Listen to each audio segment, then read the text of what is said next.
Boa noite a todos. Hoje no nosso novo episódio do Morph Speech, então vamos falar sobre a anatomia do fígado e vias biliares. Meu nome é Márcio Babinski, eu sou professor do Departamento de Morfologia da Universidade Federal Fluminense e hoje vamos conversar então um pouco sobre esse órgão da cavidade abdominal. É importante citar inicialmente um breve histórico, né, dos gregos, né, que traziam como um Prometeus, né, e é um defensor da humanidade, um indivíduo astuto, inteligente, responsável por roubar o fogo do conhecimento de Hestia para dar aos mortais. E aí Zeus ficou muito chateado, né, com isso e puniu, né, deixando ele amarrado numa colina por um tempo, onde uma rocha, né, onde por toda a eternidade nessa história, e aí vocês observam nessa imagem à esquerda que uma águia vinha constantemente, vinha todo dia comer o seu fígado, né? E ele se regenerava no dia seguinte, por isso ele sobreviveu, e aí essa história é para representar para a gente que o fígado é um órgão, então, parenquimatoso importantíssimo para nosso metabolismo, e ele por ser uma fábrica química do nosso corpo, ele acaba se regenerando. Obviamente, agressões constantes podem trazer um tecido fibroso e aí problemas maiores. Tá? Então, isso aqui é uma história só da mitologia grega, falando sobre essa função hepática, né? Então, a forma como eles traziam esse conhecimento de todos. Então, Prometeu aí, filho de Japeto, né, com Ásia, e ele seria, então, o indivíduo ligado a essa história da anatomia, né? Bom, é importante citar um breve histórico também a respeito do estudo do fígado, né? Então, vários estudos lá antes de Cristo já foram realizados por mesopotâmios, efésios. Jean Piaget, né? Jean Piaget foi um dos grandes caras que estudou o ducto torácico, ou ducto de Piaget, que é importante para a questão desse metabolismo, e aí lá em 1647. O Glisson, Francis Glisson, em 1654, então ele estudou a cápsula, né? Então, por isso nós vamos ver que o fígado tem uma cápsula de Glisson. Wendel também foi um que estudou a hepatectomia, né? O corte, retirada parte desse fígado. E isso em 1911. Em 1954, Claude Coinot, um francês que definiu, então, para a gente uma anatomia segmentar, justamente aplicada a essa cirurgia, essa hepatectomia, né, parcial. E aí ele reportou, então, que o fígado é dividido em 8 segmentos, né? E, então, esses foram os principais estudiosos. Lembrando, então, que o fígado ele tem aí algumas funções, né, como um sistema retículo endotelial, né, envolvido pelo processo de filtração, né, metabolismo de a homeostase em geral, ele é importante, assim como metabolismo de substratos, né, proteínas, a síntese de proteínas. Então, ele tem diversas funções e participa, então, nessa síntese de algumas proteínas, que é importante para os fatores de coagulação, tá? Carregamento de proteínas, como a albumina, transferrina, lipoproteína, e também metabolismo então, lipídico, né? E drogas, e a formação de bile. Então, vejam, ele é um órgão, é uma grande fábrica química, eu diria que talvez nós possamos pensar dessa forma bem simplória para poder entender um pouco desse fígado. Há em torno de mais ou menos 600 a 800 ml dia de volume, né, de bile que ele acaba produzindo diariamente. Então, esse órgão, um órgão também chamado uma glândula mista, né, que ela tanto é endócrina como exócrina, muito parecido, digamos assim, esses termos com a função pancreática, e ele produz, então, alguns hormônios, né, e a porção exócrina dele seria, então, as escórias desse metabolismo que formam a bile, que é importante para a emulsificação das gorduras lá no duodeno. O peso, então, lá no recém-nascido, em torno de 150 gramas, é o maior órgão numa cavidade abdominal de uma criança. No adulto, em torno de 1.400 a 1.800, né? Ou 1,5 kg a quase 2 quilos, é o peso do fígado. Fisiologicamente falando, ele, por sua vez, com conteúdo sanguíneo, né? Se pegar um fígado encharcado de sangue, então, e pesado, então, em torno de 2,5 kg, né? Então, veja, o líquido é mais ou menos de 500 ml de sangue que eu tenho aí circulando nesse parênquima, ok? A atrofia senil, quer dizer, no idoso, bem, ele reduz de tamanho e aí ele volta a pesar 1 quilo, né? 1,3 kg. Os diâmetros transversais, então, em torno de 20 a 25 centímetros, e um diâmetro antero-posterior, ele tem mais ou menos, então, a distância de 10 a 12 centímetros, né? Vejam, e se você tem uma noção do tamanho do seu fígado, a extensão, né, transversal é mais ou menos o tamanho de uma régua em torno de 30 centímetros, né? A coloração, ela é marrom brilhante, né, no tecido vivo, é um tecido flácido, né, maleável, e ele é envolto por uma cápsula. Aquela cápsula que nós falamos, fibrosa, é a cápsula de Glisson. Então, essa imagem aqui, percebam vocês, uma membrana aqui esbranquiçada envolvendo esse tecido parenquimatoso. E ele é muito parecido com o fígado de animal, né? Que até, por sinal, ele faz parte do cardápio que nós podemos ter acesso, né? Então, fígado. Geralmente no bandejão tem fígado. E aqui, para você ter uma ideia, então, dessa proporção de tamanho de um fígado que, aos 32 semanas, como ele cresce nesse período até a idade adulta. Então, o órgão hematopoético, nessa fase, principal órgão hematopoético, em 3 dias, então, ele já está ganhando um percentual bem grande e, praticamente, aos 17 meses, ele dobra de tamanho. E na idade adulta, então, você tem uma ideia da proporção do crescimento desse fígado. Então, ao nascimento, percebemos aqui, vejam, ele praticamente toma todo o andar aqui mesocólico, todo o andar superior do abdômen é tomado por esse órgão principal, que na realidade, exerce a função de hematopoese. Então, vejam, o fígado de um feto, na realidade, de 3 meses, olha mais ou menos o tamanho do fígado. Bom, ele está situado na cavidade abdominal, né? Alta, na porção alta, cavidade abdominal, diria que é um andar supramesocólico. Percebam vocês, protegido por algumas costelas, né? Então, grande parte dele, e ele fica logo abaixo da cúpula direita do diafragma. Vocês estão vendo aqui o diafragma, esse músculo que separa a cavidade torácica do abdominal. Percebemos, então, que esse órgão ele se estende aqui, ó, né? Em toda essa região, praticamente bem protegido. E aqui eu chamo dessa região de hipocôndrio, abaixo do côndrio, dessas cartilagens, então, hipocôndrio direito, tá? E ele ainda ganha o espaço aqui da região epigástrica até parte da cúpula esquerda do diafragma, tá bom? Então, ele cobrindo parte, mantém uma relação íntima aqui com o estômago, né? Que, por sua vez, na curvatura gástrica maior, que já falamos, então, ele emite aqui o grande aumento, né? O epíplon, grande epíplon, que cobre todo o abdômen.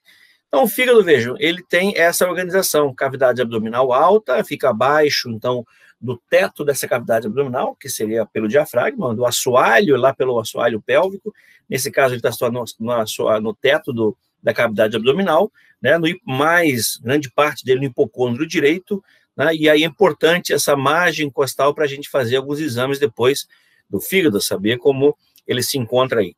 Então, veja, existem fatores ligados à fixação dele, né, no quadrante do abdômen, no quadrante superior, nesse hipocôndrio direito. Lembrando que nós já falamos de uma linha mediana e uma transversal a nível do umbigo, separando o abdômen em quadrantes. Quadrante superior direito, superior esquerdo, aqui o quadrante inferior direito e o inferior esquerdo. Percebemos aqui, então, que ele se encontra no quadrante superior direito, transitando até o esquerdo do plano mediano. E aí os fatores ligados à fixação no quadrante superior do abdômen, então, são fatores anatômicos e fatores não anatômicos. Os anatômicos, então, a veia cava inferior é importante, veias suprahepáticas, né? Os ligamentos que fixam o fígado e pregas peritoneais. Os não anatômicos são a pressão positiva intraabdominal é a principal, né? Então, esses anatômicos, a veia cava superior prende ele, transitando acima para o coração, transita através do diafragma, né? As veias suprahepáticas também saem dele e chegam até a veia cava inferior antes de atravessar. Os ligamentos, aí o ligamento falciforme, que é esse que está aqui na frente, o ligamento coronário, né? Outro coronário com o triangular direito, triangular esquerdo, fixando no diafragma, e esse ligamento falciforme prendendo na parede abdominal. Então, esse ligamento, essas pregas abdominais e outras pregas que mantêm relação dele com o estômago, né? Ou pregas ou ligamentos dele com o duodeno, né? Hepatoduodenal, ligamento, e o gastrohepático também, né? Então, agora, fisiologicamente, quer dizer, não anatômica, a pressão positiva abdominal é importante nesse momento. Então, essa imagem mostra para vocês aqui, embriologicamente falando, da vida fetal, né? Veja como o fígado se encontra aqui. Imagina uma linha exatamente aqui, está começando a rodar, e roda em torno de 90 a 180 graus, né, da sua posição. Então, o fígado está mais anterior, imagina uma linha aqui traçando, e eu até vou desenhar isso, para vocês entenderem como ficaria. Então, a partir daqui até aqui atrás, eu tenho o mesogastro, né? O mesogastro ventral aqui, então é esse que está exatamente aqui em verdinho, e o mesogastro dorsal. Vejam, eu tenho exatamente aqui lá atrás. Eu tenho aqui, então, o fígado ficaria nessa região, o estômago logo atrás, o baço aqui atrás, e lá a aorta, né? Então, só que aqui já ocorreu, então, a rotação dos órgãos, na saída deles pelo onfalocele, enfim, não seria bem esse termo, mas, enfim, sai para o umbigo e roda externamente e retorna. E quando ele roda, vocês vão perceber que o fígado vai assumindo a posição à direita, né, do estômago, fica mais à esquerda, o baço acompanha o fígado, fica mais à esquerda, e então esse fígado vai encostar lá atrás, como está nessa imagem aqui. Então, esse verdinho, que nada mais é, esse mesogastro ventral e dorsal, vai formar, então, o ligamento falciforme, o mesogastro ventral, e aqui os ligamentos que fixam o fígado, né? São os ligamentos coronários, o ligamento triangulares, né? Aqui o aumento menor entre o fígado e o estômago, aqui o ligamento gastroesplênico, né? E lá atrás o espleno-renal. Percebendo por quê? Porque se continua para cá. Então, é o peritônio isso, gente, tá bom? Nessa outra imagem, nós percebemos, então, os quadrantes, que já foi falado aqui, né? Esses quadrantes, então, são quadrantes superior direito esquerdo e o inferior direito esquerdo. Então, o fígado se encontra, a extração ali imaginária aqui na superior direito. Aqui tem outras linhas que me favorecem o estudo. Então, veja, eu tenho uma linha que sai aqui médio-clavicular, que ela é uma para-externa, ela está paralela, né, ao plano paramediano. Então, eu tenho o plano mediano transitando exatamente no centro, e os outros são chamados de paramedianos, ou sagital, então são paralelos a. E essa linha hemiclavicular é importante.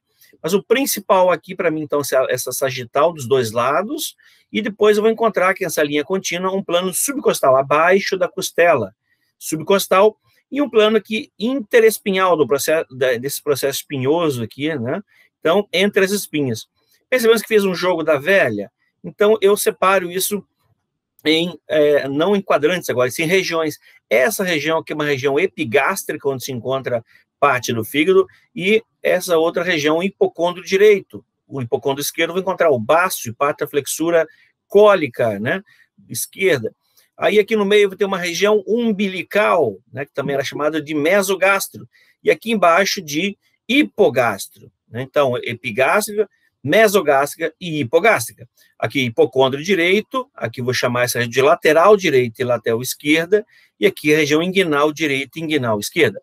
Mas voltando ao fígado, perceba, então, ele ocupa o quadrante superior direito, que está aqui, transita parte dele para o esquerdo, mas ele ocupa principalmente o hipocôndrio direito e a região epigástrica, tá? Nessa imagem. Então, essa outra imagem mostra claramente na superfície o diafragma, como ele está nivelado à altura do mamilo, né? A cúpula direita e a cúpula esquerda. E perceba que, então, essa cartilagem costal, essa margem, criando um ângulo, que nós chamamos de ângulo de Sharp. Então, o ângulo de Sharp aqui, e aqui, então, ele acaba desenhando toda a margem anterior do fígado e a cúpula, praticamente o lobo direito do fígado. Lobo esquerdo, pequena parte dele atravessa o plano mediano para o outro lado, tá? Então, também, esses quadrantes é importante lembrar, se eu traçar uma linha imaginária daqui, a gente vai falar isso, já foi falado no intestino, mas de qualquer forma, vamos frisar, então, a linha imaginária do coto umbilical, até a espinha ilíaca, eu divido em 3 partes, olha só. Então, dividi aqui em 3 partes, né? Então, um terço mais próximo do espinha ilíaca antero-superior do ilíaco, eu vou encontrar, então, o ponto apendicular, ou também chamado de ponto de McBurney. Então, o McBurney é o ponto em que eu identifico na superfície, na palpação, o apêndice. Então, eu palpo lá nesse ponto do McBurney, o apendicular, palpei, e aí a manobra realizada sobre, que eu chamo de Bloomberg, manobra de Bloomberg, ela pode ser positiva ou negativa. Então, a compressão, né, lá embaixo, nesse ponto do McBurney, e faço uma descompressão rápida. Essa descompressão rápida que pode gerar dor, então, isso porque eu provoco o peritônio irritado, e aí eu tenho, nesse caso, um Bloomberg positivo do McBurney. Isso quer dizer o quê? Em outras palavras, apendicite. Bom, nessa outra imagem, tão importante ela relacionar as costelas para a gente saber na superfície como é que eu tenho essa imagem, que eu tenho esse fígado situado nessa região. Então, gente, é só contar, eu tenho uma regra mnemônica, né? Veja, a margem superior da 5ª costela e da 10ª costela aqui. Então, olha só, 5, margem superior da costela e margem inferior da costela contralateral. Então, 5, 5, 10. Grave essa regra. 5, 5, 10. 5ª costela, margem superior direita, e 5ª costela, margem inferior esquerda. E aí, a ponta da 10ª costela direita. Então, 5, 5, 10. Vocês gravaram, então, o método para entender onde ele está desenhado, onde ele se situa na superfície. Esses pontos de reparo anatômico me ajudam eu identificar, tá bom? Então, isso é importante que vocês tenham em mente. Aqui são as relações pleuropulmonares, lembrando que o diafragma está sobre ele, a cúpula direita do diafragma se encontra, aqui já mostramos agora para vocês, e aí lembrando que essa cúpula, ela tem esse formato, né, de uma cúpula mesmo, e aí o pericárdio, não, pericárdio não, na verdade, a pleura, ela vem e se reflete sobre o diafragma, e aí o pulmão, ele está sobre o diafragma e dentro dessa pleura. Então, nessas imagens, essas linhas aqui, é para mostrar para vocês as linhas em que se encontram a pleura, né, e com o pulmão. Então, vejam, na 5ª aqui, eu vou ter, então, a linha aqui sobre o fígado, né? Vejam, então, eu tenho o fígado, o pulmão e a pleura, tá? Então, considerando as costelas vista lateralmente aqui, perceba que encontro aqui a pleura posterior, né? Nesse nível do fígado, tá? Por isso, quando vai fazer uma drenagem, isso que é para chamar atenção, quando vai se fazer uma drenagem torácica, que já foi falado aqui para vocês, eu tenho que tomar cuidado para não lesionar, não perfurar quem? O fígado. Porque, vejam, eu tenho aqui essa pleura, esse recesso costofrênico em cima do diafragma, que está uma camada de músculo muito estreita, que está em cima do fígado.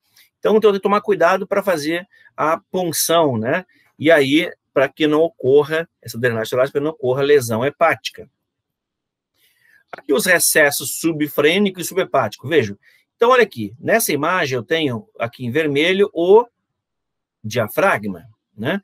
E aí, em preto, vocês percebem aqui, eu tenho, na realidade, o diafragma está em pretinho, nessa pintada aqui, e aqui, nessa linha, e com a coloração mais avermelhada, que se reflete sobre o diafragma, então são as pleuras, e lá em cima o pulmão. Então, veja, agora, abaixo disso, se aqui em cima eu tenho pleura, abaixo do diafragma eu tenho o peritônio. Então, o peritônio está exatamente aqui, e ele se reflete sobre o fígado, né? Então e a vesícula biliar, esse peritônio é o peritônio visceral. Então, abaixo do diafragma e sobre o fígado, eu tenho um espaço, um recesso, né? Esse recesso é chamado subfrênico, que está abaixo do diafragma, ou subhepático. Na realidade, o subhepático seria aqui embaixo, o subhepático e aqui o subfrênico. Essa outra imagem, uma vista agora, mostrando a relação aqui do lado direito, aqui do lado esquerdo, vejam, o lobo esquerdo. Notem esse espaço aqui, então, é o chamado de suprahepático. Então, vejam, suprahepático ou subfrênico praticamente são similares, subfrênico e suprahepático. O que está abaixo do fígado, então, é subhepático. Nessa imagem mostra claramente, então, o peritônio aqui de novo, olha só. Então, o peritônio em toda a parede, revestiu todos os órgãos, já foram falados, né? O mesentério, o mesocólon, o aumento, ia revestir o estômago, o aumento maior aqui, o aumento menor, e ele, veja, branquinho, vai continuando esse aumento aqui, ó, por trás do fígado, reflete o fígado e dá origem à parede. E a mesma coisa desse outro lado, reflete sobre o fígado e se prende no diafragma. Então, essa região aqui são os ligamentos coronários, os triangulares, né, que fixam a parede abdominal no teto, que seria o diafragma. Percebam vocês, então, os espaços que eu falei de subfrênico ou suprahepático e o subhepático aqui abaixo, né? Então, isso é importante ver essa relação do fígado, né, com o peritônio. Em maior aumento, né, de novo, olha o diafragma, né, e aqui uma parte do fígado, vocês percebem que ela é o quê? Desnuda de peritônio. Então, não tem o peritônio aqui. Chamamos dessa área de área nua, ela está em íntimo contato com o diafragma, né? Então, vejam, aqui em cima eu vou ter fixação, aqui atrás eu vou ter fixação, tem um espaço aqui, então, um espaço subfrênico, e aqui um subhepático, ou recesso, né, hepatorrenal, nesse caso, sobre o rim, entre o rim e o fígado, tá bom? Olha onde pode acumular secreção, aqui nesse recesso costofrênico, pode rechaçar o pulmão um pouco para cima e acumular isso aqui, tudo de secreção, e eu vou fazer uma drenagem aqui, uma toracocentese, e aí eu tenho que tomar cuidado para não espetar quem? O fígado, que pode sangrar para a cavidade. Aqui um espaço subfrênico, né, quer dizer, está abaixo do diafragma, em cima, estou vendo uma vista superior, em cima do fígado, eu estou percebendo que tem o quê, gente? Um acúmulo de secreção. Como o paciente está deitado aqui, né, aqui as costas, está deitado, existe um nível hidroaéreo aqui, vejam. Então, tem a coleção de gás, que é esse escuro aqui, e aqui embaixo de pus, né, de secreção. Então, está no espaço suprahepático, ou ele é um espaço subfrênico, tá? Nessa imagem que ele estaria exatamente aqui, ó. Tá? Acumula, faz um grande abscesso, tá? Então, vejam, e aqui entre o rim, olha o peritônio, então o peritônio vem na parede, refletiu aqui sobre as alças intestinais, vem que cobre a cápsula renal, né? Então, veja, o corpo adiposo renal reflete sobre o fígado, criando um espaço, então, que é o hepatorrenal, é parte do espaço subhepático. Nessa outra imagem, mais uma vez mostrando a relação, então, dele lá com o peritônio, pelo ligamento falciforme, né? E aqui um ligamento, aumento menor, né? Então, percebam que eu tenho essa relação com o fígado. E ele todo aqui nesse corte transversal à sua direita, lembrando o paciente deitado, e aí feito um scanning, né? E esse é um corte, então, que nós chamamos de corte axial. Então, vejam, isso aqui é o mesogastroventral, que verão na embriologia. Aqui o fígado está envolto, depois vai manter a relação através do aumento menor com o estômago com o baço, através do gastrohepático, né? Gastrolienal, e termina lá com o rim, que aí é o espleno renal. Veja, então, a sequência, esse ligamento aqui, é a linha que nós tínhamos antes. Então, lá na frente o fígado, depois o estômago, depois eu tenho o baço, depois o rim por último. E como ele sofreu rotação, tem esse outro aspecto aqui, imagine, vai para a direita, vem para a esquerda e termina aqui à esquerda.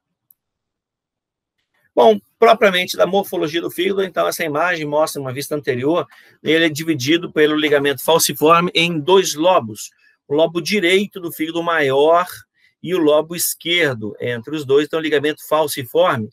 Notem que esse falciforme é uma dobra, uma prega do peritônio que também fixa o fígado lá no diafragma, vejam. Então, aqui em cima, esbranquiçada, é uma linha que é do peritônio, e aqui parte do peritônio se fixando no diafragma. Então, isso aqui eu chamo de ligamento coronário, né? Ele está coroando o coração, coroando o fígado. Esse ligamento coronário, ele termina lateralmente num espessamento, que é o ligamento triangular direito e do outro lado triangular esquerdo. Então, esses coronários, o triangular direito e esquerdo, junto com o falciforme, eles representam, então, a porção de fixação desse fígado, né, nas paredes, no teto e na parede anterior. E observe essa imagem, então, a margem anterior desse fígado, né, conseguimos visualizar, então, dois lobos. Algumas impressões das costelas são desenhadas aqui na peça, na prática, fica muito mais claro para a gente evidenciar isso. Aqui, então, foi retirado a parede anterior, vocês estão olhando por trás da parede anterior do abdômen, mostrando o ligamento falciforme aqui, ó. E o ligamento que eu não mostrei nessa imagem, na anterior, para mostrar agora, que é o ligamento redondo.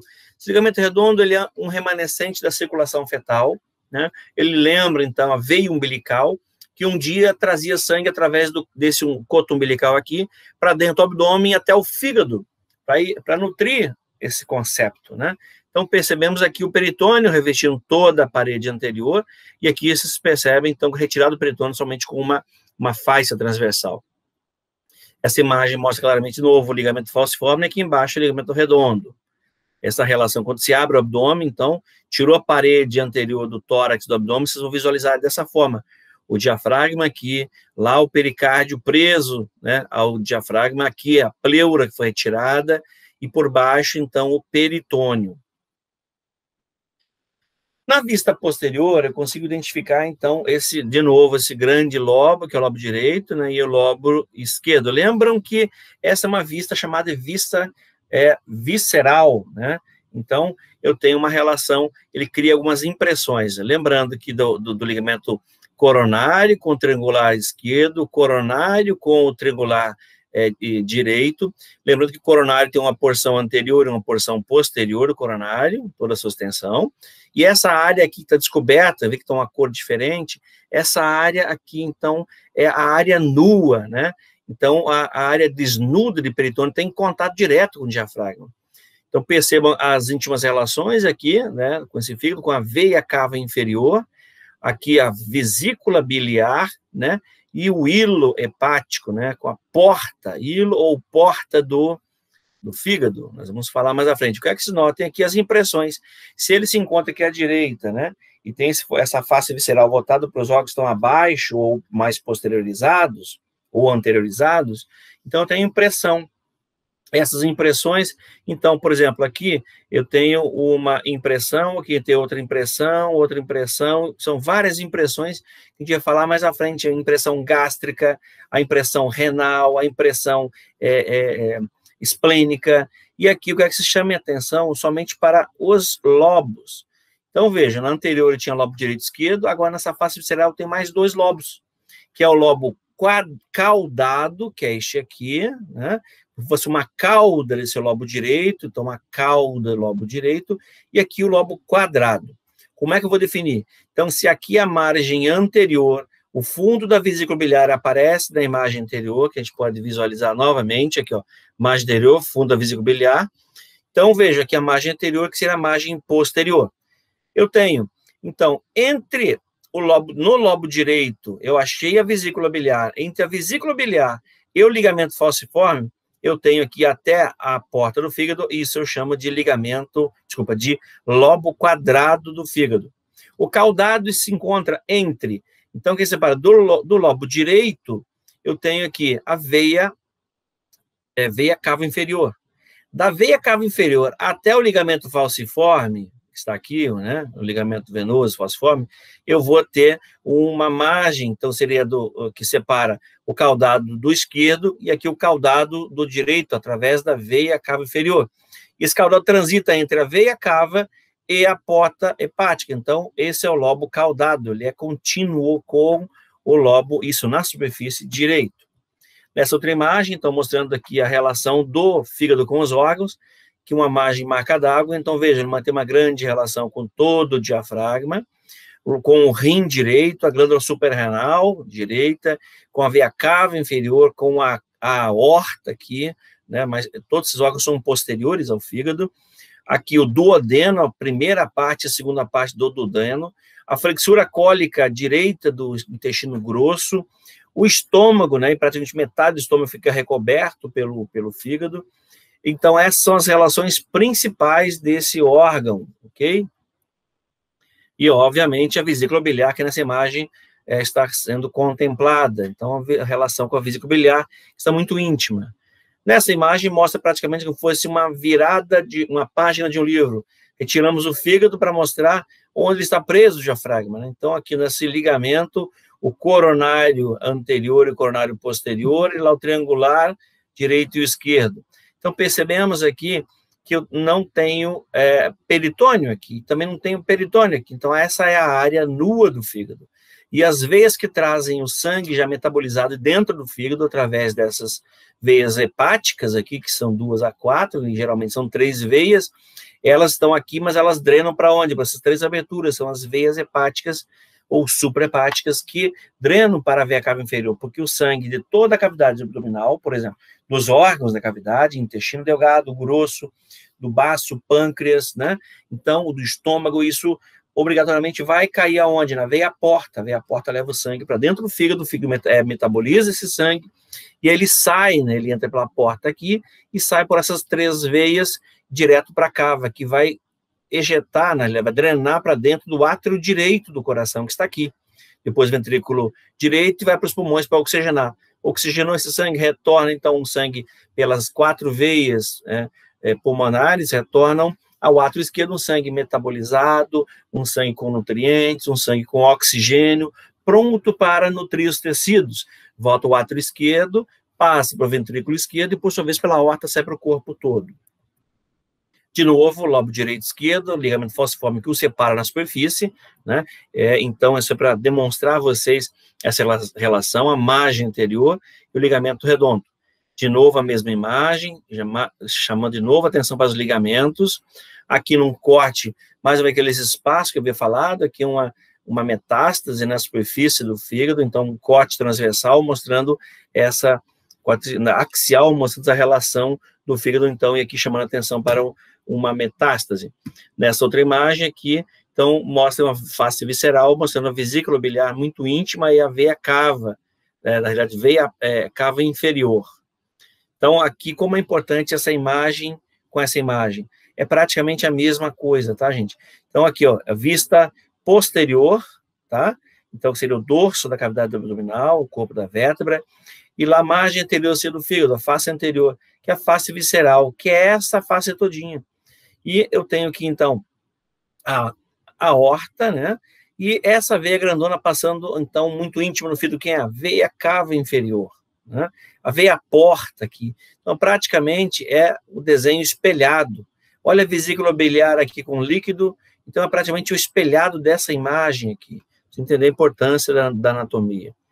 Aqui nessa vista anterior, então, foi rebatido parte do fígado para mostrar para vocês o ligamento, então, que o prende ao estômago, parte desse mesogástrio, né, que vai dar origem, então, ao aumento menor. Esse aumento menor, ele tem 2 espessamentes. Um aqui, que vai se chamar, então, de hepatoduodenal, e aqui o outro, que é o gastrohepático, né, o hepatogástrico. Logo aqui atrás, quem está passando aqui por aqui é a aorta, e debaixo da aorta surge aqui, debaixo desse aumento, eu vou ter uns ramos surgindo, então, da aorta que são tronco celíaco, né, são artérias que vão irrigar o estômago, o baço, o pâncreas e aqui o fígado, além do duodeno. Olha a íntima relação do rim com ele, então, esse espaço aqui, então, recesso hepatorrenal, exatamente aqui, tá? Vesícula biliar, e vocês notando, então, essa face visceral do fígado. Notem que o ligamento hepatoduodenal, né, e o aumento aqui o cirurgião está palpando quem está transitando atrás desse aumento. Então, são ramos daqui do tronco celíaco, que seria a artéria que vem para o fígado, a hepática própria, e aí isso é palpado, né, através, então, de um forame. Seu forame é chamado de forame omental, ou também chamado de forame de Winslow, tá? Outra imagem mostrando, então, no corte axial, o que está fazendo? Está palpando para sentir a artéria, para cirurgicamente ele identificar e isolar a artéria para poder ligar um elemento dessa tríade portal. Qual seria o elemento? Então, tem uma artéria hepática, eu estou isolando, não vai ser o ducto bilífero e a veia porta. Então, não vou ligar, não vou mexer em vaso, só vou separar os vasos para poder ligar, sim, então, o ducto bilífero, que, na realidade, o termo técnico seria colédoco. Eu vou isolar o colédoco cirurgicamente, tá? Vou lembrar, então, que no parênquima intra-hepático eu tenho essas tríades, né? Tríade portal, e aí esse sistema importante nessa tríade hepática, onde encontro sempre, então, um ramo da veia porta, um ducto biliar, né? E um ramo da artéria hepática, formando tríade hepática. Vocês vão perceber que aqui está mostrando que é um corte, que está mostrando lateralmente isso, né? Então, percebam aqui um ducto uma biliar, né? A artéria levando sangue, a veia levando sangue. Então, a artéria vai levar sangue para nutrir o parênquima, né? Os hepatócitos. E acaba se misturando junto com o sangue que vem para o fígado, para nutrientes para ser metabolizados, né? Então, é para chamar a atenção que existem, então, duas tríades. Uma tríade portal macroscópica, né? Formada por artéria hepática própria, veia porta e ducto hepático comum. Já a tríade hepática, a de Gleason, é microscópica, então a artéria hepática, o ramo da veia porta e o ramo do biliar. Então, aquela tríade que mostramos anteriormente. Encontra-se uma discussão na literatura que dizem que a tríade hepática de Gleason seria a macroscópica e a microscópica. Então, é só para deixar vocês aqui com essa pequena confusão, mas ter em mente que pode ocorrer em alguns livros, considerando o Gleason como as duas tríades. Bom, aqui chamar a atenção para esse senhor, né, um cirurgião francês, conhecedor da anatomia hepática, que descreveu a segmentação, né, hepática. Então, a segmentação de Cournot. E aí, nós temos um conhecimento que seriam 8 segmentos, né? Esses segmentos, então, são traçados a partir de algumas linhas. Observe aqui, uma linha que traça na altura do ligamento falciforme, então fica mais fácil, o próprio ligamento já é essa linha. Depois, no fundo da vesícula biliar, tracei uma linha subindo, então, aí no eixo, né, desse fígado, crânio caudal, e uma mais lateral na borda. Então, percebemos que eu tenho praticamente 3 linhas, e aí eu vou separar dessa margem lateral aqui para trás como posterior, um segmento, depois eu vou ter um segmento anterior aqui da vesícula biliar até a margem lateral, depois da vesícula biliar até o falciforme, vou chamar de segmento medial, e depois aqui do falciforme para o esquerdo lateral. Então é fácil, gente. Ligamento falciforme. Entre o ligamento falciforme e a margem lateral, vou encontrar no meio exatamente uma linha, que está exatamente aqui no fundo da vesícula biliar. Então, essa linha está um pouquinho mais para cá, ela está aqui, o desenho é só mais didático, separando que daqui para trás é o segmento posterior. Daqui, dessa margem lateral até essa linha da vesícula biliar, eu chamo de segmento anterior.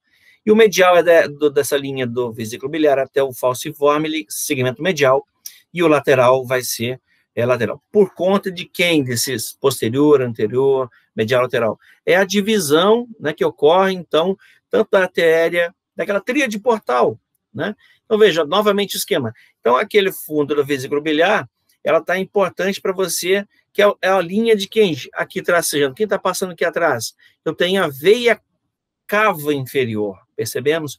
Olha a vesícula biliar, essa imagem está um pouco rodada. Então, tracei a imagem, aqui o segmento anterior, lá o segmento posterior, aqui eu vou ter o segmento medial e o segmento lateral. São segmentos, então, desse tracejado, mostrando quem? Então, a segmentação de quem? Da vesícula, desses ramos biliares, da artéria e da veia, da tríade portal, né? Então, e aí é separado esse segmento anterior, né, em superior e inferior, né, lá atrás posterior, superior e inferior, aqui medial, superior e inferior, e o lateral, superior e inferior. Percebemos? Então, aqui nessa imagem, mais uma vez, olha a vesícula biliar, aqui traçando uma linha imaginária, até a porta lá em cima. Então, porta não, desculpa, a veia cava inferior, tração linha imaginária. Então, daqui até a margem, eu vou ter um segmento, que é o segmento anterior, de lá para trás, posterior, aqui medial e lateral. E aí, nós temos esse desenho aqui embaixo, de novo, chamando a atenção, né, desse esquema, e aí você tem uma segmentação que se você voltarmos aqui, a gente pode observar. Então, eu não tracei uma linha imaginária aqui, separando o que é superior, inferior, superior, inferior, superior, inferior. Pois bem, agora observe esses números, né? Eu tenho o segmento 1, que está aqui em cima, então imagine o sentido horário na superfície do fígado. 1, 2, 3, 4, 5, 6, 7, 8. São os 8 segmentos aí, né? Então, o lobo esquerdo, ele tem o segmento 2 e 3, né? O segmento medial todinho é o 4, o segmento anterior é o 5 e o 8, lembrando o horário, o sentido do relógio. O 7 e o 6 e o 7 são o segmento posterior. O 7 seria o superior, o 6 inferior. O 8 aí seria o superior, o 5 inferior. O 4 todinho é o medial, né? E lá o superior e inferior do lobo esquerdo. Então, nessa imagem agora vista visceral, você vai perceber que nós temos aqui um anti-horário. Essa imagem aqui é anterior na superfície, então sentido horário, e de baixo para cima, olhando aqui na vista inferior, então o segmento agora é anti-horário. Saindo da veia cava inferior, o lobo quadrado, olha ele aqui, então ele é o segmento 1. Perguntamos lá na avaliação, enfim, qual o segmento 1? Lobo quadrado. Ponto, ficou fácil, né? E aqui o ligamento, então, venoso, ele, a partir daqui, o que separa, né, o quadrado do esquerdo, então o esquerdo tem o segmento 2, segmento 3, segmento 4, que seria aquela porção anterior que nós falamos, né? Aqui seria o medial, desculpa, o 5 é o lateral, o 7 e o 8. Aqui tem um desenho esquemático mostrando isso de novo, né? Olha só como é interessante. 2, 3, 4, 5, 6, 7, 8, tá? Então, segmento, esse aqui é o medial, esse é o lateral. O lateral tem o 2 e o 3, que seria o superior e inferior. Aqui o anterior, o medial, o lateral vai ter o segmento inferior, que é o 5, e o superior, que é o 8. O 6 do posterior e inferior é o 6, e posterior e superior é o 7. Fácil. Isso tudo para mostrar para vocês a segmentação. Olhem aqui nesse outro desenho mostrando o esquema, então, lateral, superior, inferior, de novo, ó, medial, superior, inferior, anterior, superior, inferior, e lá vai ter o posterior, superior, inferior, tá? Isso para chamar a atenção dessa veia porta, ela abre em o quê? Ramos para os segmentos, né? Olha que interessante. E dos segmentos surgem quem? As vênulas, que vão drenar para se organizar em 3 veias, para drenar para a cava inferior.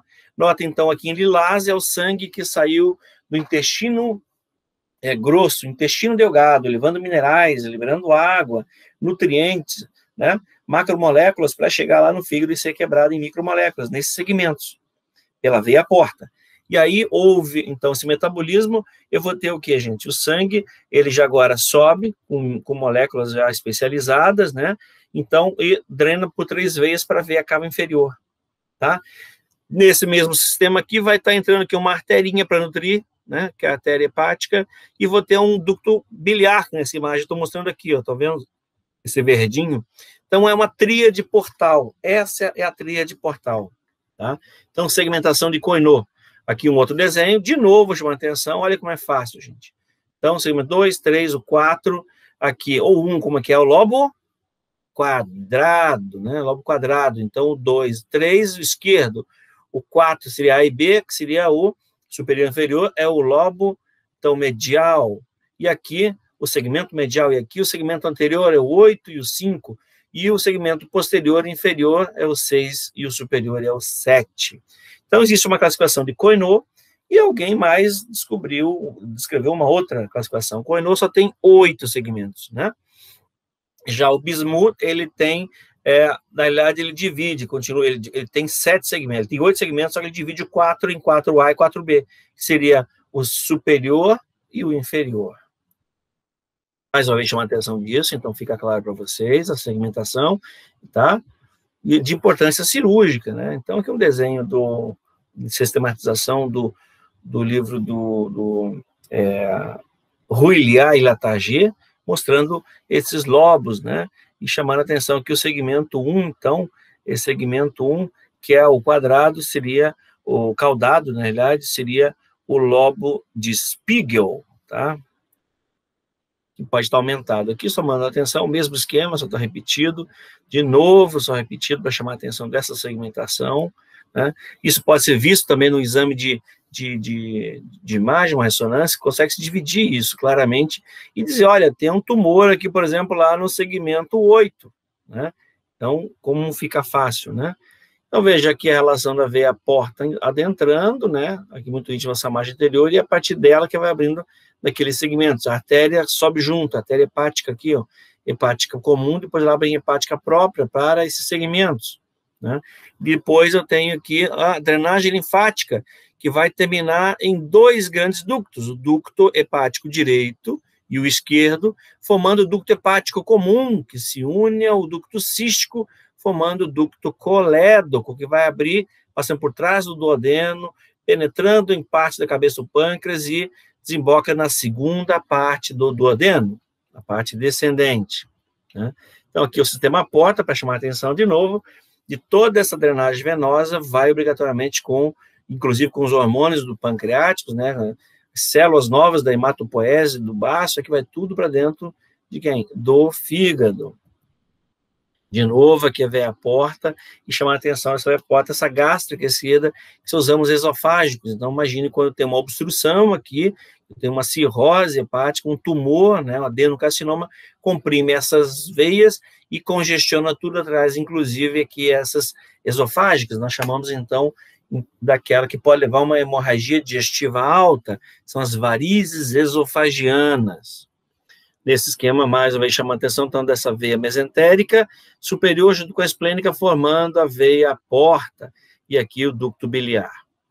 Mais uma vez no esquema, mostrando, então, o sítio de drenagem, lá desde o reto, do colo, então, nessa cor, junto, que mistura com o sangue que vem do baço, portanto, então, a mesentérica inferior drena primeiro para quem? Para a veia esplênica, que está levando hemácias aqui, metabolizadas, né,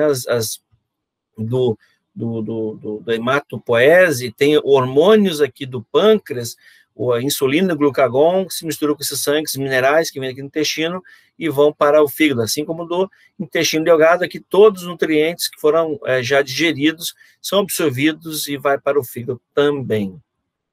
A inervação do fígado acontece, então, a parasimpática, através de ramos, então, dos nervos esplâncnicos, né? O esplâncnico torácico maior, tanto o direito quanto o esquerdo, ele é formado a partir de T7 a T10, tá? T7 a T10, então, percebendo essas linhas vermelhas contínuas, são fibras simpáticas pré-ganglionares, né? Vão até o gânglio, chega aqui no gânglio celíaco, e elas se tornam, então, mais pontiagudas, então, são as fibras pós-ganglionares, são essas pontilhadas vermelhinhas, sai do gânglio celíaco, então pós-ganglionar. As fibras parasimpáticas, então, elas são provenientes do nervo vago, que é o 10º pacraniano, que está aqui em azul. Então, esse azul vem até aqui embaixo, e aí as fibras contínuas azul, aqui essas fibras, linhas azuis, são as fibras parasimpáticas pré-ganglionares, que chega até o gânglio também, depois do gânglio pós-ganglionares, né? E a escurinha são fibras aferentes sensoriais. Então, leva o estímulo doloroso, né, daqui dessa região gastrohepática, né, para a medula, até o nível vertebral, então, de T7 a T9, mas lembrando que eu tenho o nervo frênico aqui, o frênico ele chega até o diafragma, né? Então, se eu tenho uma irritação peritoneal, uma irritação hepática, aqui eu posso levar uma dor.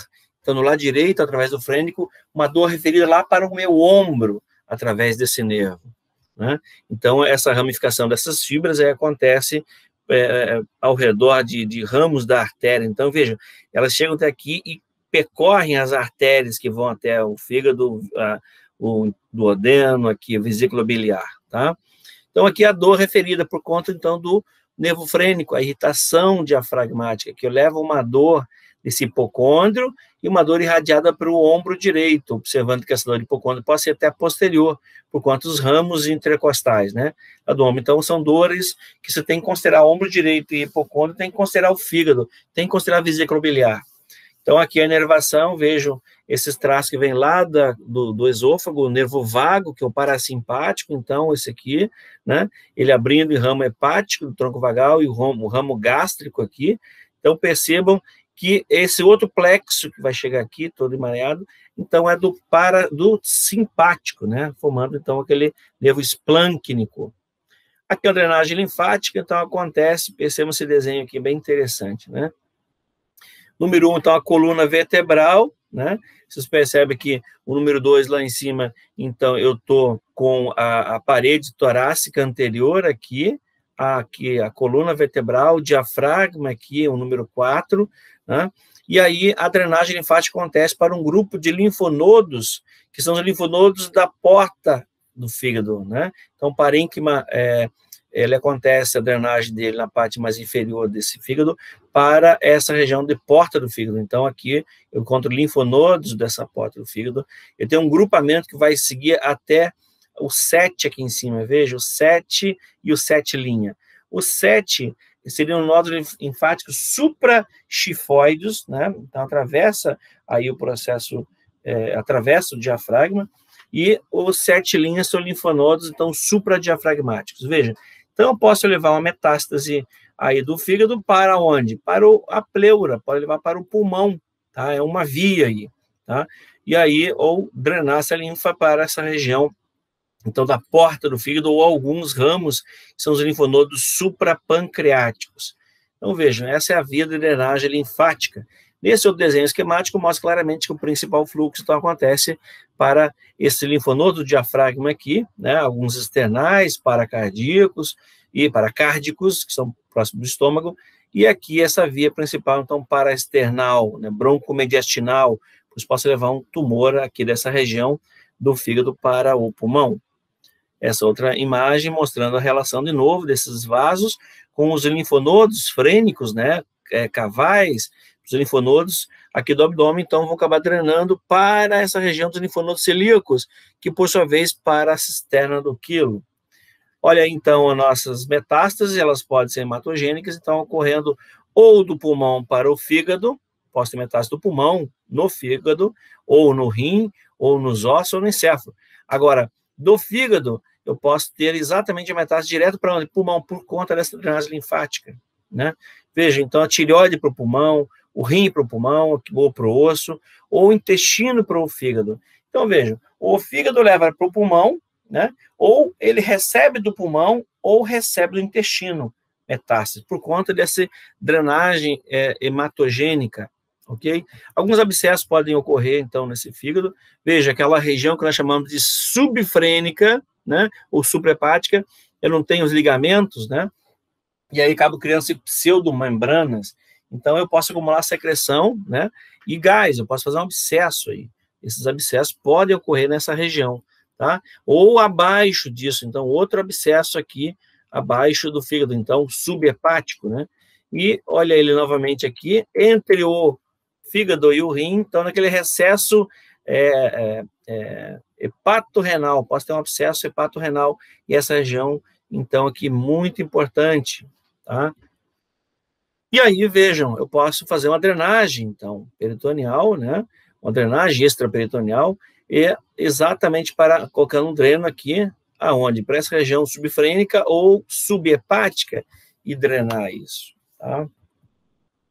Um outro desenho, outra vista, então, os drenos ali, na superfície, ok? Então, uma cirurgia percutânea pode ser também essa drenagem transperitoneal, aí um abscesso subhepático, subfrênico, ou ainda do outro lado, né, o subfrênico ou supraesplênico.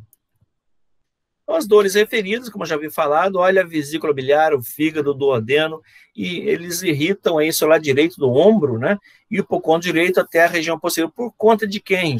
Irritação do peritônio, por sua vez, o diafragma, e as fibras do nervo frênico direito estão aí nesse diafragma, então, levando uma dor para essa região do ombro, né? Nem toda dor no ombro ou cervical à direita, tem que se pensar em hérnia, tem que pensar em órgão abdominal também, gente. Essa imagem mostra para vocês um trauma hepático, né? O fígado aqui sangrando, aqui percebam essa hemorragia, essa efusão aqui, por conta de um tumor pulmonar. Eu não tenho lá, eu falei para vocês a relação do pulmão com o fígado, e aí um sangramento para essa região aqui, né? Subhepática.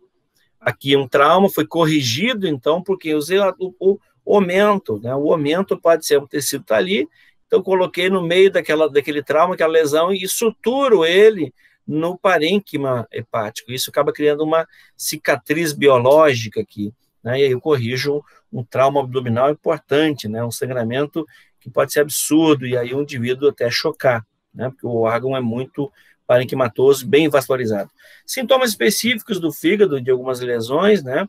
Então, vejam, eu tenho uma icterícia.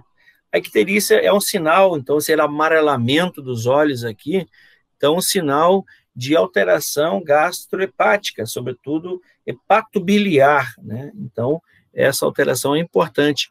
E aí você tem uma relação importante também com a medicina chinesa, né? Os olhos para a medicina chinesa, elas são nós chamamos de hua.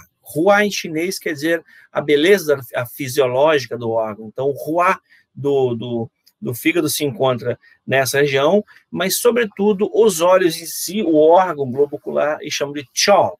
Chaw quer dizer kiao, escreve kiao, chaw.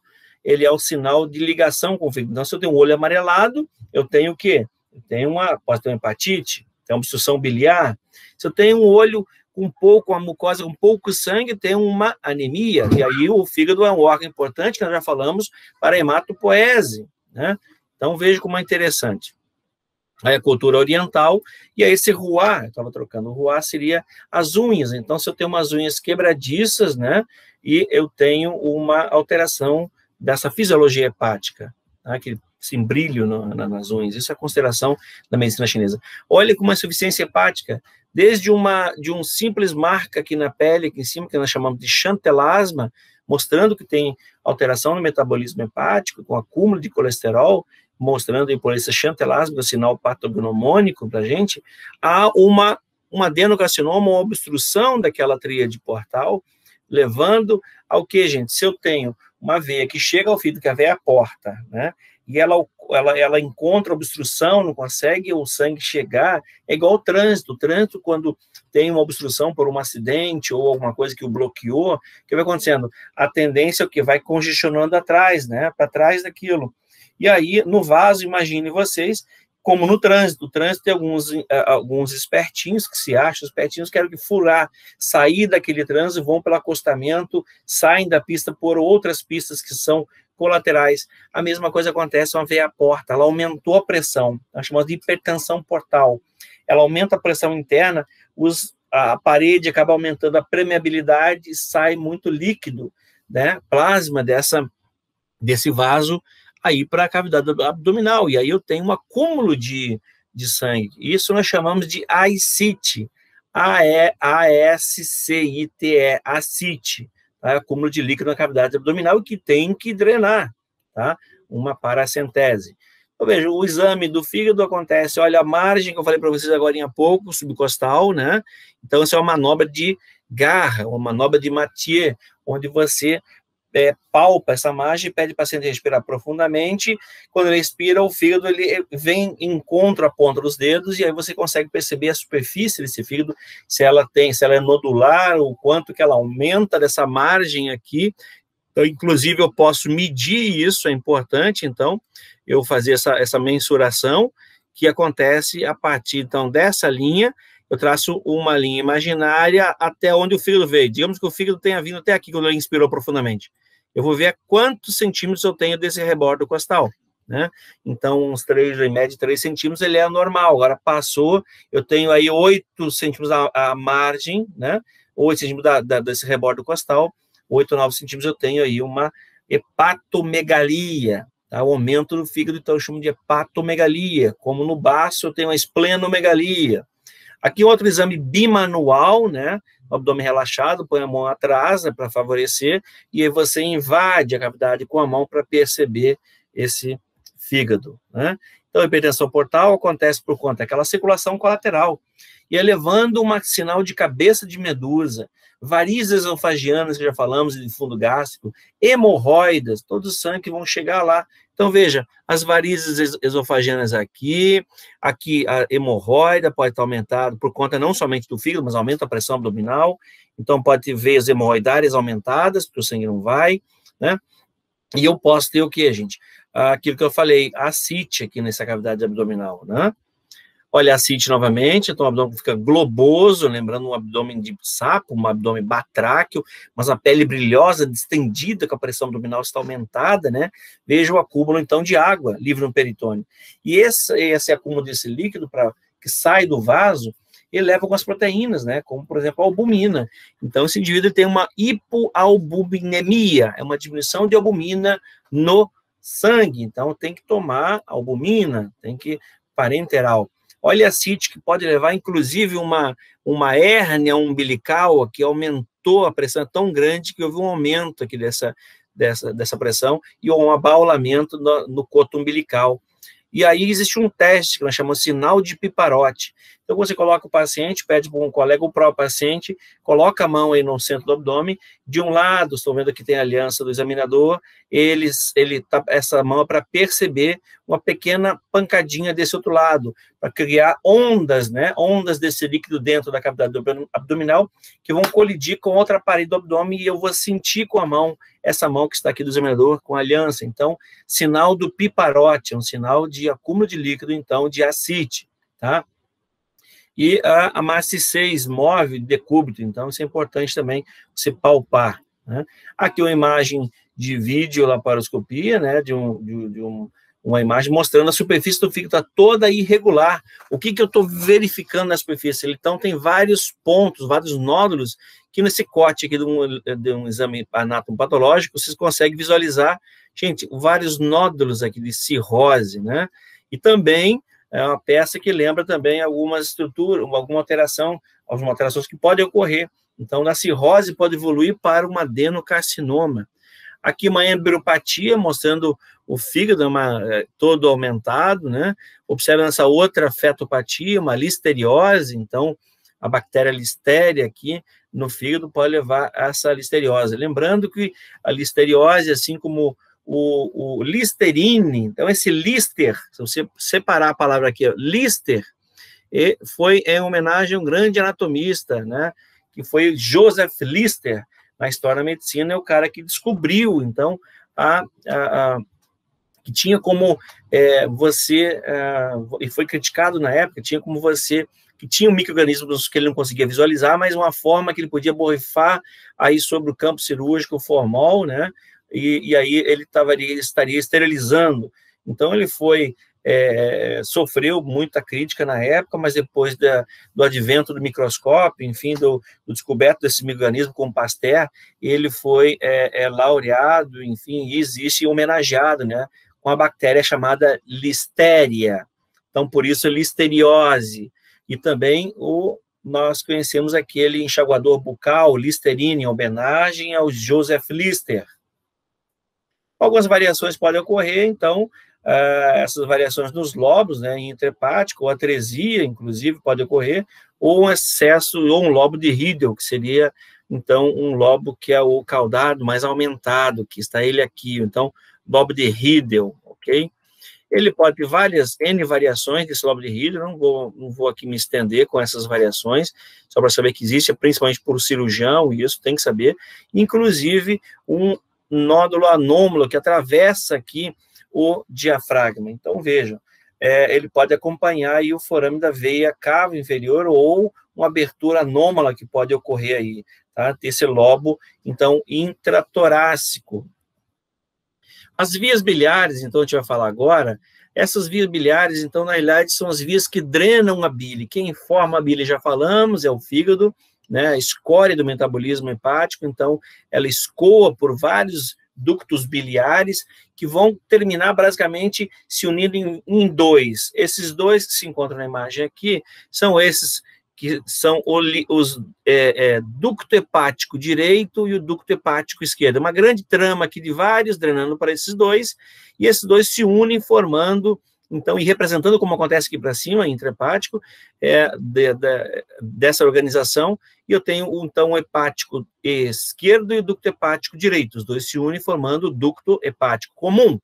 O hepático comum, ele recebe o ducto cístico, vem desse cisto, esse pseudocisto, que é a vesícula biliar, né? Então, o ducto cístico com o hepático comum vai formar o ducto colédoco, né? Esse ducto colédoco, então, ele passa por trás do duodeno, penetra aqui na parte do pâncreas, às vezes ele só passa na superfície, ele penetra no parênquima, e quando ele está chegando aqui até o ósteo, ele recebe o pancreático principal. Nós já falamos em duodeno. Então, vejam, formando a ampola hepatopancreática. Ampola hepatopancreática, quer dizer, dando o nome da origem desses líquidos que vão desembocar no duodeno, né? Então, ampola hepatopancreática ou de Vater, ampola de Vater. E o ósteo, nós já falamos que é o esfíncter de Ódio, é um ósteo com um esfíncter muscular, esfíncter de Oddi, tá bom? Então, nessa imagem, nós observamos aqui a vesícula biliar muito íntima, presa ao parênquima aqui hepático, através de quem, gente? Do peritônio. Lembrando que essa membrana, então, que envolve aqui do peritônio, todo o fígado, nós chamamos de cápsula de Gleason. Lembra que eu havia falado no início? Então, Gleason foi um grande estudioso. Então, cápsula de Gleason aqui envolve o fígado, né? E aqui prendendo, então, a vesícula biliar, né? Ela apresenta aqui, então, um fundo muito íntimo dessa flexura cólica direita, ela está muito íntima dessa primeira e segunda parte do duodeno e do fígado. Então, percebam ela. E recebe uma arterinha. Então, a artéria hepática comum, ela chega até aqui, deixa ramos duodenais, né?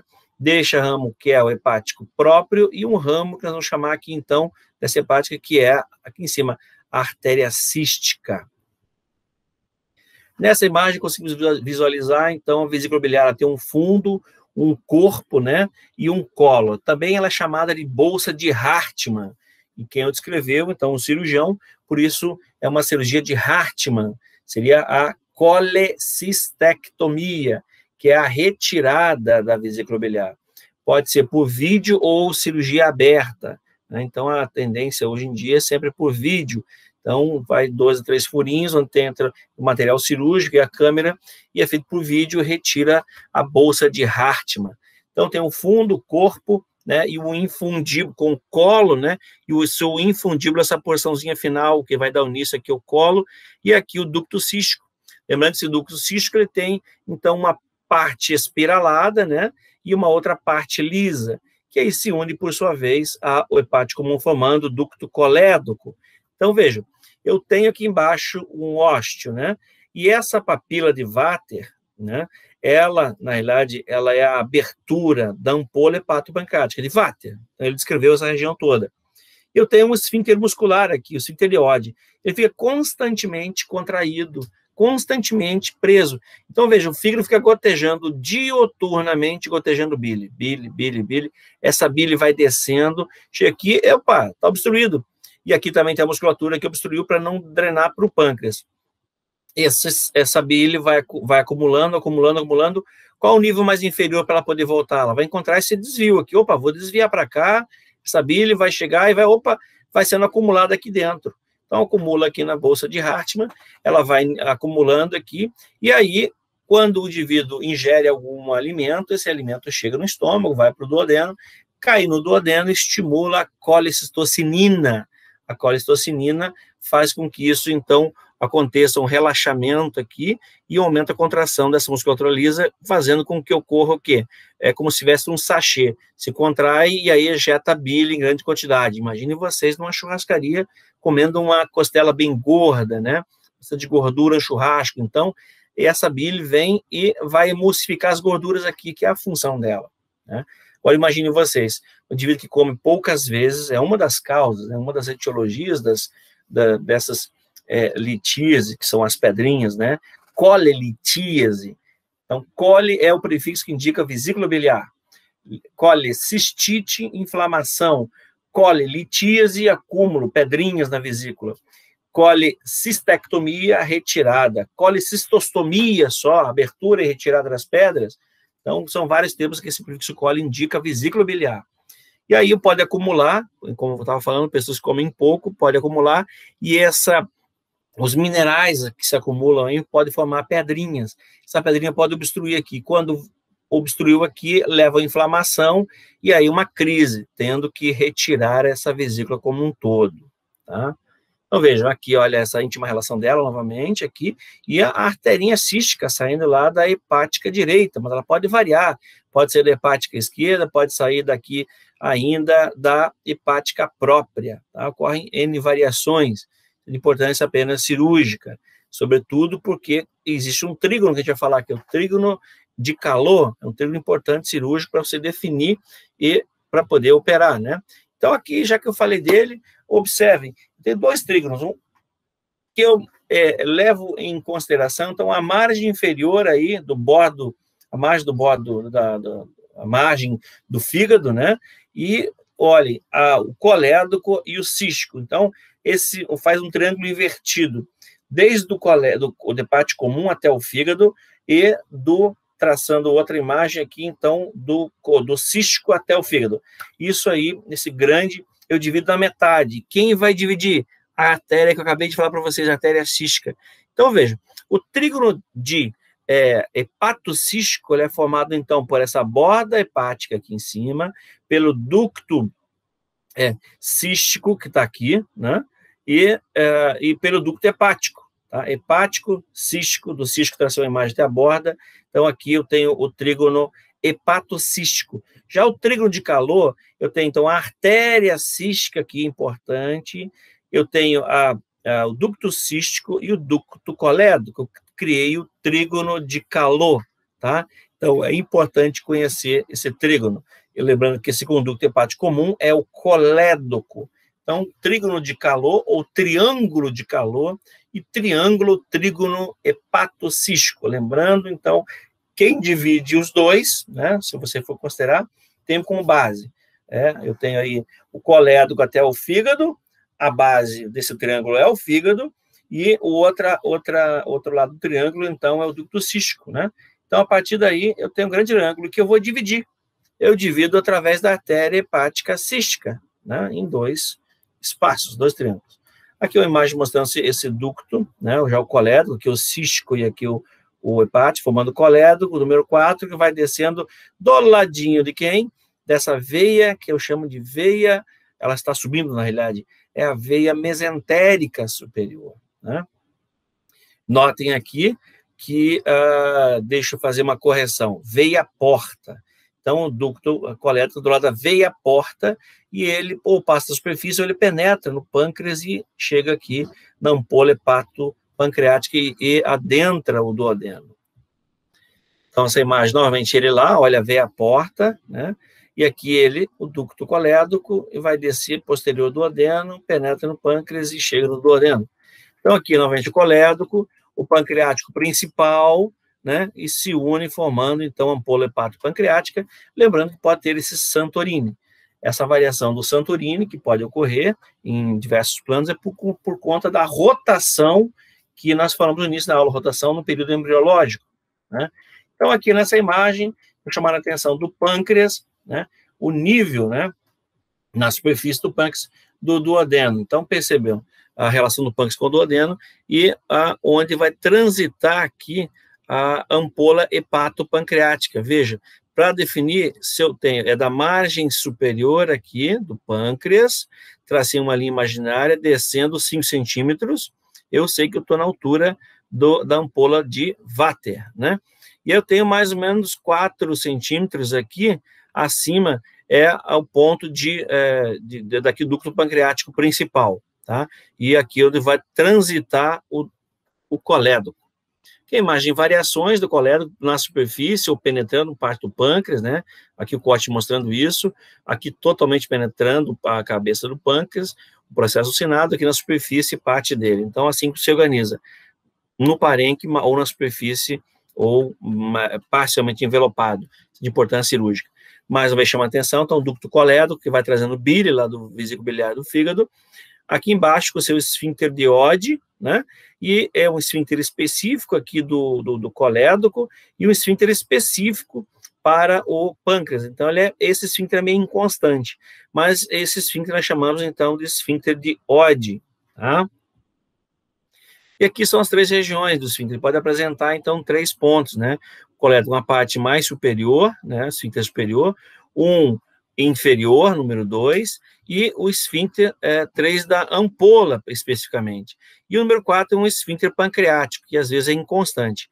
Mas, às vezes, então, esses dois, o número 1 e o 2, é que estão constantemente contraídos, principalmente eles, e acumulam bile, vão acumulando bile lá para cima. Esse pancreático aqui, o número 4, ou às vezes o hepatopancreático, impede que a bile possa voltar para o pâncreas, né? Isso é problemático. Então, eu tenho mais ou menos 2,5 centímetros da papila até esse esfíncter, né, até o pâncreas, e eu tenho mais ou menos 3 centímetros da papila aqui, né, de Vater até o esfíncter mais proximal, superior. Aqui são variações que eu não vou adentrar, não vamos discutir em detalhes, são vários estudos mostrando, então, que nas porções do pâncreas eu tenho a divisão, que é o diâmetro vai diminuindo, em outras palavras, né? Na cabeça, no corpo e na cauda desse pâncreas. O diâmetro do ducto de Wirsung. Então, ele tem aí esse diâmetro nessa região, tá? Nessas regiões são diferentes.